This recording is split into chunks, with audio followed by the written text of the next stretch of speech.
د حضرت پیران پیر سے مبارک دربار شریف کې یو خادم ډېره موده خدمت وکړو نو بیا د دغه خادم د ملاقات دپاره والده صاحب راغله چې د خپل بچي ووینم ډېره موده وشوله راغلی نه دی چې ویې کته پیران پیر سے مبارک باره کې هم تپوس وکړو چې هغه کوم ځای کې دی خادم هغه د پیران پیر سے مبارک نه روټۍ هغه لوښي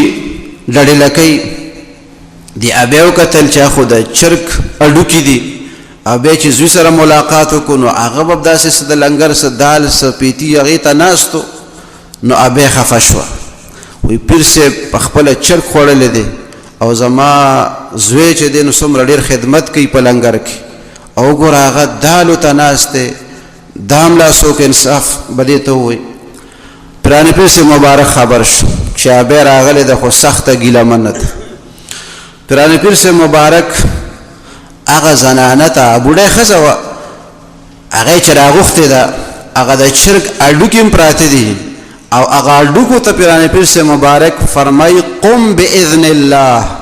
وایي پاسه د الله تعالی په حکم باندې بس هغې نه بیا چرګ جوړ شو پاسېدو نو هغه ابې ته وایي چې ابې ستا دا زوی کله دې مقام ته راورسي نو دې ته هم بیا چرګان خوري که نه دا خو د تربیت یو مرحله ده کومو خلکو چې نفس قابو کړی دی هغه دپاره چرګ او پیتي او دال او ساق د هغې دپاره یو برابري قیمتي کپړه او ټاټ چې ورته یو برابر دي نو دال او چرګ هم ورته یو برابر دي دا خو بیا د چا د زړه ساتلو دپاره چرګ خوړلی چې ته یو مرید به ویلي چېره زه خپل صاحب ته چرګ پخومه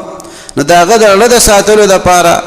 یا د تحدیث بن نعمت په طور چې خدای څه مونږ ته راکړي به شکر پې پکار دی ای دا نه وایي چې زه دال نه خورم او ما ته دا شی راوړ